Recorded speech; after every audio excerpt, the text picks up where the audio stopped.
Hi, everybody. This is Tammy Trent, and you are watching 117 TV.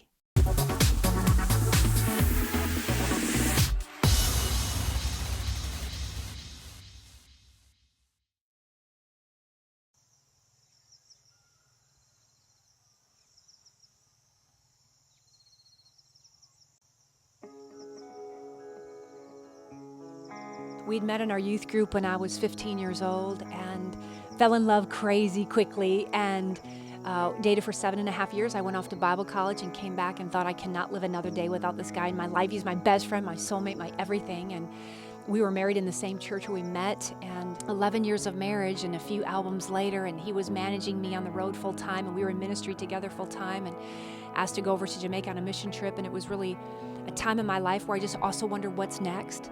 You know, like, what does God have next? Am I hearing God? Have I lost the voice? You know, is it my voice? You know, all those times when we get into those different places too, where we just start to question life. And I was just questioning a lot of things and wondering after 11 years if it was starting a family, you know, and he felt like it was. And so we were at that place in our lives, and in Jamaica was a pivotal trip to go there and just to kind of not have a bunch of people and voices in our head and just to listen to God. And we had one day off in between some things that were happening, and he wanted to go scuba diving, free diving in the legendary Blue Lagoon. And I'll never forget standing on the edge of the water, waving goodbye to him, thinking that I would just see him in moments. He would come back and we'd continue our day.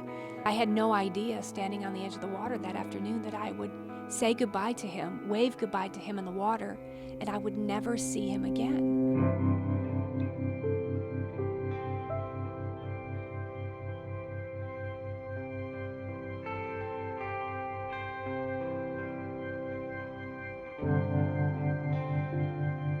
Time went by, hours went by, the search began, and I stood on the edge of the water the entire time, just weeping, scared, wondering, you know, even in that moment, like, what do I do? What do I do, God, with my life? Like, I knew everything was changing. I could feel it, and I didn't know how to change it. I couldn't change anything, and I felt numb. I felt shocked, you know, and the bottom line was that I knew that my life was going to change, but I also knew that God loved me.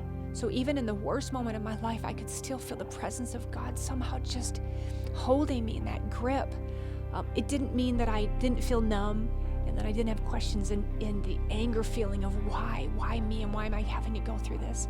Everything shifted in my life that next morning as the search began and continued for him through the night, finding nothing.